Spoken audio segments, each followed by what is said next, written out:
Welcome to Press Play. I'm your host, Cedric Fisher. Happy Friday. Welcome to the 4th of July weekend. Press Play is a broadcast from Black Video News Network. You can find us at blackvideonews.com or Black Video Network in your YouTube search bar, all one word. You'll be able to see this show and all past shows and future shows. Please subscribe to our channel. We appreciate you. COVID-19 has come back with a vengeance. We sort of thought this had at least dissipated and we had it all under control, and now we are right back in it. We want to encourage everyone to follow the mandates of our local leaders. I think today the mayor has come down with a rule that we now must wear masks. Wear your mask, folks. I know some people don't necessarily want to line up with that, but think about the rest of us. And as it pertains to us, African Americans, we are disproportionately impacted by COVID, and I want to make sure that we stay as safe and secure as we can. Local numbers, there's almost 13,000 cases here in Bexar County, and every day it's been the new count. The cases, new positive cases has risen to numbers that are astronomical. In fact, in the country, we're number 3 for new positive cases. And I know that's a per capita number, so it's a ratio, but still goes to show that we've got to really kind of be very careful when we're headed into a holiday weekend, and we want everybody to really pay attention and just social distance as best you can. Get your good time in, but be careful, be very careful. So COVID has hit us from the blind side again, and I think it's going to really impact the way that the rest of the year goes. A lot of organizations are now making plans to move all of their events into 2021, and other organizations who must operate and do that sort of thing are either doing their events virtually or they're scrapping them. A lot of us are now starting to suffer from Zoom fatigue. How about that one? Just too much time online doing Zoom meetings and talking to folks and trying to keep up with all that. But thank God for technology. Today we're going to talk about the current racial uprising that's still in effect. Again, this was kind of the big issue of the day until COVID made its comeback. But it's still pending, still going on. Obviously, you can just watch a lot of our national news broadcasts and you can see that people are still active, trying to get justice, fairness, and reform. We are going to talk today with a special guest who is a local San Antonian and young individual who has been a part of the marches since they started. He, in fact, is a member of the People's Rep group, which is one of the organizations that's out there marching. And I'd like to welcome on the show Mr. Isaiah Adams. Welcome, Isaiah. Hey, how's it going, Cedric? Good. Welcome to Press Play. Yeah, thank you. I'm grateful to be on here, sir. And yeah, like you said, it is some tough times going on with COVID-19, and we're trying to deliver that message out still with the pandemic that is going on. We're hopefully trying to get that movement going. So we're aware that the marching is going on. Black Lives Matter is still kind of at the forefront of the marches, but there's other organizations that are involved. Let's talk about that. But first, just introduce yourself to the viewing audience. What's your background? Well, I'm Isaiah Adams. I'm born and raised in San Antonio. I graduated from Wagner High School, and now I'm pursuing into being a writer, and also I've put myself in the forefront of this protest because I believe that this is an important message that needs to get out, and we need change. There needs to be change, and it's just me. I've been sheltered from some of this, but just growing up, I have seen a lot of my cousins and my family members go through racial profiling, just racial injustice, and it's just something that just no kid should be able to witness. And just me being an African American, I know that I am part of that. I'm part of that. What can we say? That systematic racism. I'm part of that. I've witnessed it. Like I said, with my family, and it's something that I just do not want my children to be a part of. Okay. How old are you, Isaiah? I am 23 years old. 23 years old. Okay, so you're just younger than millennials, but you sound very active and obviously aware of the issue of racism. Of course, you've been African American all your life, so it's always been around you. What made you join an organization and go out and march? Well, I do understand. I mean, I do understand that I feel like I can't do this alone. I feel like we all need to come together, and we all need to find a route to be able to get that message out. And you just look at all these different other organizations. They are coming together, and I just felt like, hey, why not I be a part of that? Why not I be a part of that change? Why not I be a part of that voice? So that's why I ended up joining the People's Representation. We are adamant about change, and we do want the voice to be peaceful. I do know that there is some people who do not agree with that, but we do want to lead with a peaceful protest and that peaceful message. That, I mean, like with Martin Luther King, how he led his. That's kind of how we've kind of been compelled to be guided through that way. Peaceful, non-violent. Yes, sir. Okay. Yes, and sir. I understand there's other organizations that are part of the Black Lives Matter movement or marching. Why People's Rep for you? Maybe you can define their mission. And it's called People's Rep or People's Representative? As People's Representation. People's Representation. Yes, sir. Okay, yes, sir. Get that right. So I love our mission statement was to bring the community together through love, and that was just when I got with Irvin, who is the owner who brought me in. Irvin Lee, yes. Okay. When I got with him, he told me that he wanted to bring the community through love, and also he wanted to start a mentorship, and that was just something I was like, man, that is something that we need. I mean, me myself, I needed mentorship. I needed that guidance.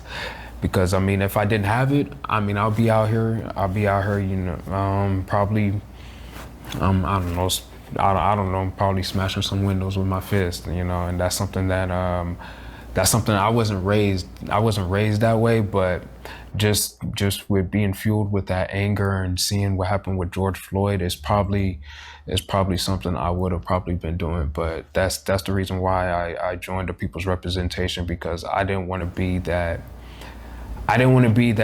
guy that you would see on the news and say, oh yeah, he's a rioter. That's not what I wanted to be. Not your style of protest. No, Okay. Sir. No, sir. Now, how has COVID-19 affected the marching?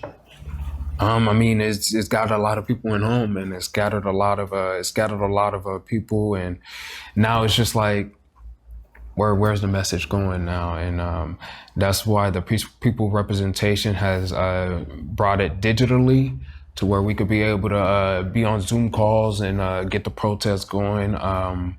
We did have our first live on last Saturday, and it was very, we thought it was very progressive, and we thought it was very powerful that we can be able to do it that way. And I mean, technology is the future.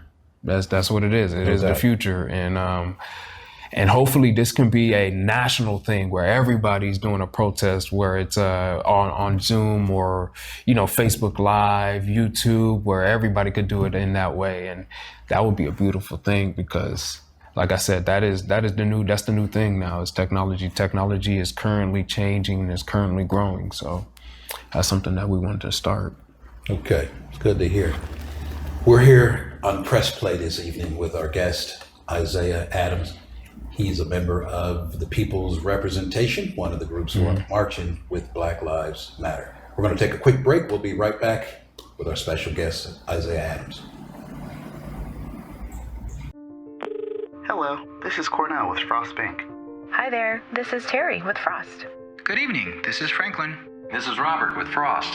Hello, this is Rosemary with Frost Bank.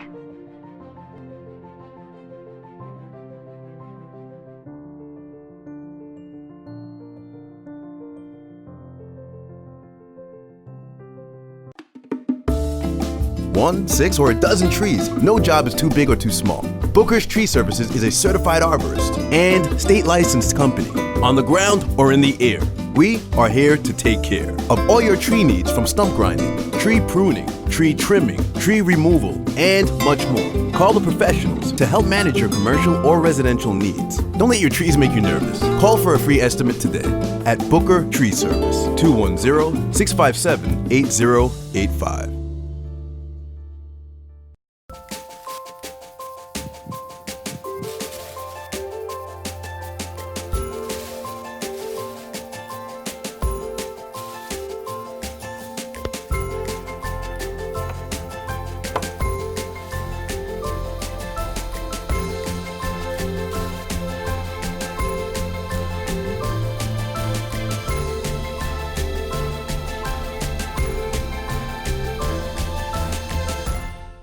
One in three adults has prediabetes. Take the risk test at doihaveprediabetes.org. Because of you, I feel not alone in this world. And you let me know that it only takes one person to make you feel wanted.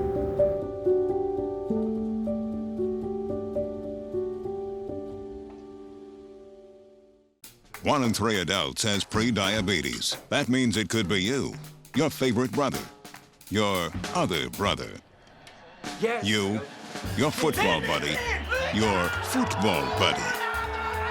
You, your plumber. Breathe right into your foot. Your plumber's masseuse. Yes. You, your dog walker, your cat jogger. With early diagnosis, prediabetes can be reversed. Take the risk test at doihaveprediabetes.org. Does your life matter? Education, health, and finance can determine your future and explain your past. Pick up the latest edition of Black Life Texas Magazine, a monthly outlook on life with an African American focus. Life is what you make it, so live it in the black.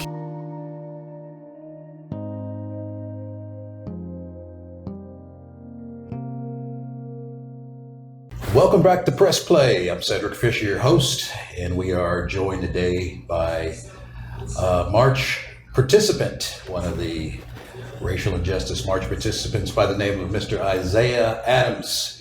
He's with the People's Representation. And welcome back, Isaiah. Yes, sir.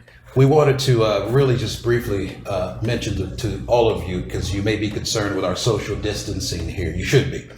We have a divider here. It's probably tough to see, but it's a plexiglass divider, which is helping us make sure we stay safe from COVID-19. We want to encourage each and every one of you to practice social distancing as well.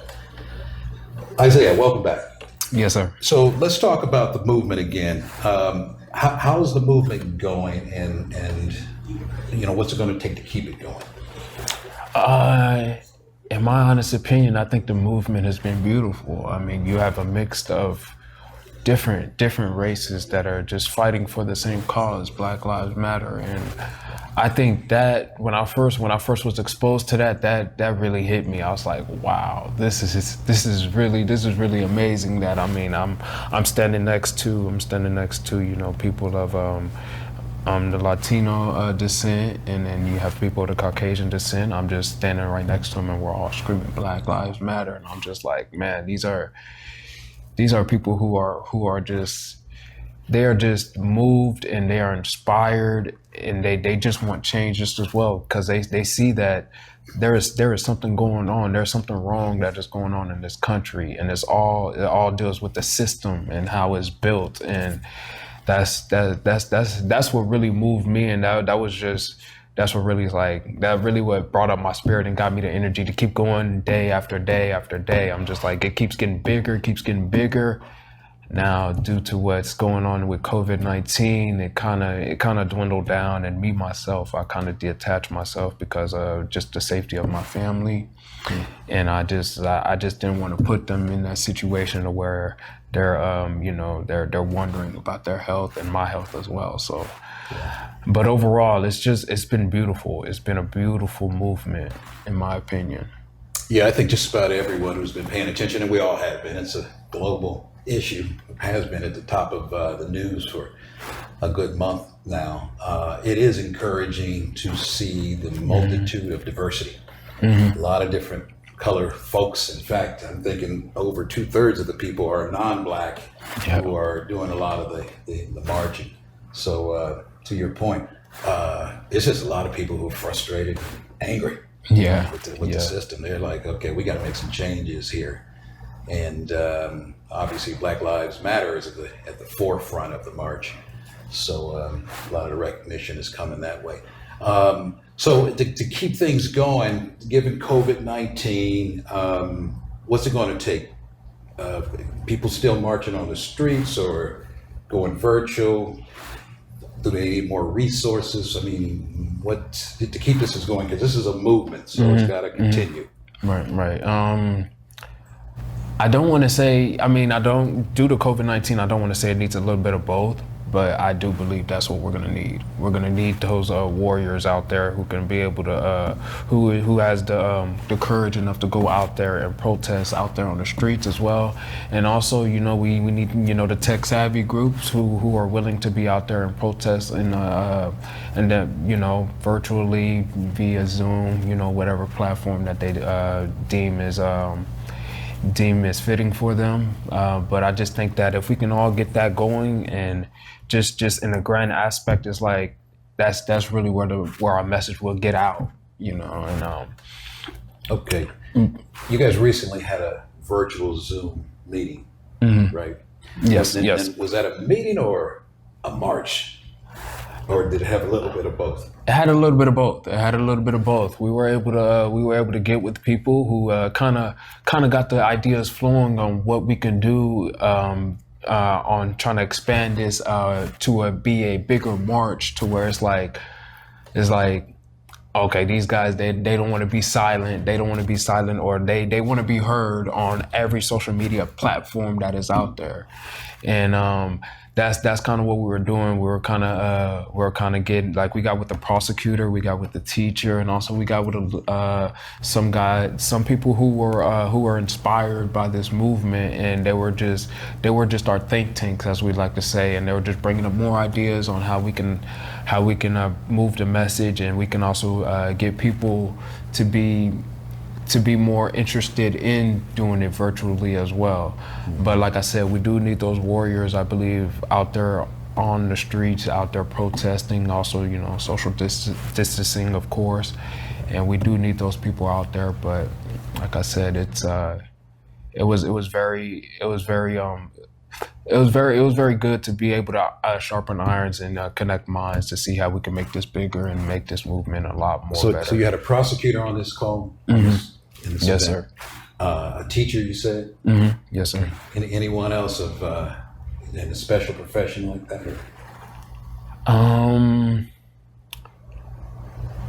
That, to me, honestly, I don't know too much about the other people, so I can't really say what they were doing. But any great ideas that the prosecutor or the teacher shared with how to keep the movement going? Well, yes, the teacher, she actually went up front and actually asked these children, when she heard some racist comments, she asked these children, where did you hear that from? And she was just trying to get a good idea of what these children's, how these children's households are, and just how they are living. And we also brought the idea of actually calling CPS on the parents who are actually teaching those children those racial slurs or those racial ideas, because it is not right. No kid should be able to be in an environment where they are taught racism, because that is what it is. Racism is taught, in my opinion. And I do know some people can agree to that it is taught. And as for the prosecutor, we talked about how some of these cases that are closed, how we can open them up in different ways, because like as for example, you have the Charles Roundtree case, and also you have the Marquise Jones case, excuse me. And you heard what the DA Joe Gonzalez has said, and I don't want to get into too much detail. I'm pretty sure people know about that and know what's going on with that. But we're just trying to find a way how we can get justice for those families that are hurting, and those families that are they're still grieving, even though it's happened in years and a couple of years ago. But we're just trying to get ideas on how we can reach out to the DA and how we can get their attention in that aspect. That kind of stuff. Okay. So, were you born into a family of activists? Were your parents activists, or were they advocates for some sort of injustice, or how did you get the itch? That's kind of what I'm asking. Or did you just watch enough and study enough and feel enough racism that you just decided, I'm frustrated and I've had enough, and I'm doing something about it? Actually, about a year ago, I was introduced to this elder, great guy. I call him Seven, right? That's what we call him. Okay. And we call those OGs in the neighborhood. Yeah. Okay. Yeah. We go right there. Go right there. Yeah. So he pretty much brought me onto the guys like Malcolm X. He told me to read the autobiography of Malcolm X, and he just kept teaching me history of stuff that I didn't even know. And honestly, I just felt like it led up. It was just like a domino effect for me. You know, I met this guy at the gym, you know, of all places. I met this guy at the gym. I was working out, and we ended up talking.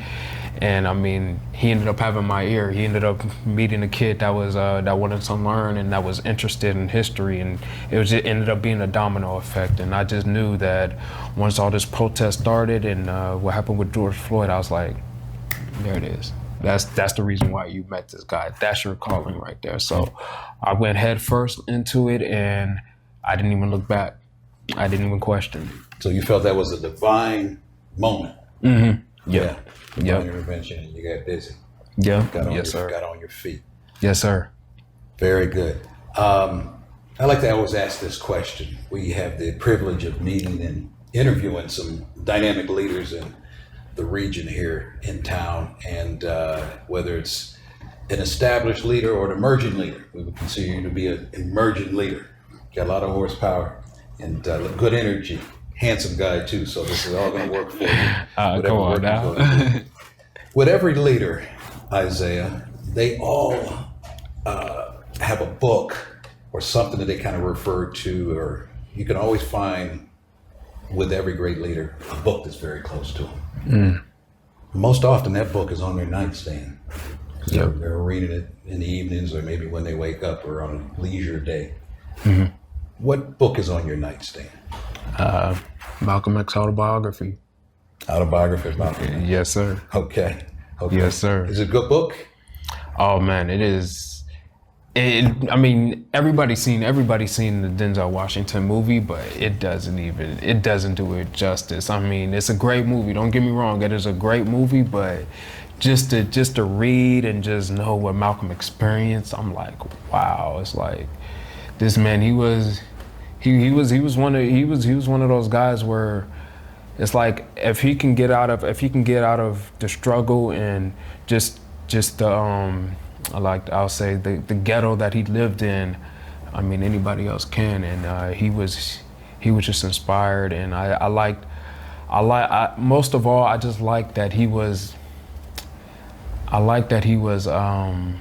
polarizing in his own way. I say it like that. He was polarizing, and he wasn't afraid to be that way. He wasn't afraid of being himself, even at a young age. He was not afraid of that. I mean, we all heard the whole story when he wanted to be a lawyer. He opened up and said that he wanted to be a lawyer, and his teacher said, "Oh no, maybe you can do this." What was it? He said, "Maybe you could be a carpenter or something." I believe that's what it was. Excuse me if I'm wrong on that part, but Malcolm, he was just one of those polarizing figures that just changed my life. And I mean, like I said, when my mentor, he brought up his name, I didn't know too much about him, but it was just like I said, it was just a domino effect. Boom, I watched the movie, and then boom, I ended up getting the autobiography, and that was it. It's a good book. I've read it cover to cover a couple times. What's interesting is the very first time I read the book, it was a social studies, college level social studies class requirement. Oh, okay. Yeah, this is way back in the early 80s. Okay. The autobiography of Malcolm X was a required read at a social studies course I took, which was very interesting. This wasn't at a historically black school. It just was that meaningful and powerful. I think they also wanted to hear his perspective as it compared to Martin Luther King, because they were kind of on polar opposites of philosophy within the same movement. So that was interesting. Given everything you've been doing regarding the march and the movement, this too shall pass, because the marching, of course, will eventually slow down or stop. The movement may continue, but what's next for Isaiah? What do you go do from here? What's next for me? I do want to pursue and continue being a writer. And I mean, this experience alone will be a standpoint in my writing. I want to let people know just the way I felt, the experience I had, the people I've met. I just want people to know that, because I believe that this movement is going to be change. It's going to change generations from here. So, I mean, maybe if I could write that history lesson, where people just know 2020 was that year, it was the start of that movement, the Black Lives Matter movement, and it caused this certain change, I'm all for it. But I mean, like I said, writing has been a passion for me, and that's what I'm going to continue to pursue, and that's what I'm going to do. Awesome. Isaiah, we want to thank you for coming on the show. Thank you for having me. Thank you for having me. And 50 years from now, you'll be able to look back at this episode and remember that in 2020, when all this change occurred, you were on camera talking about it. We've had a good show. Want to appreciate all of you for joining us again for another great episode of Press Play. You can find this episode on YouTube, Black Video Network, all one word, no spaces. Next week, we'll be back with another featured guest, and continue to follow us on Facebook. Our website is blackvideonews.com. We'd love to hear from you. Thank you again for joining us. Take care of yourself, protect yourself, and we'll see you next time. I'm Cedric Fisher.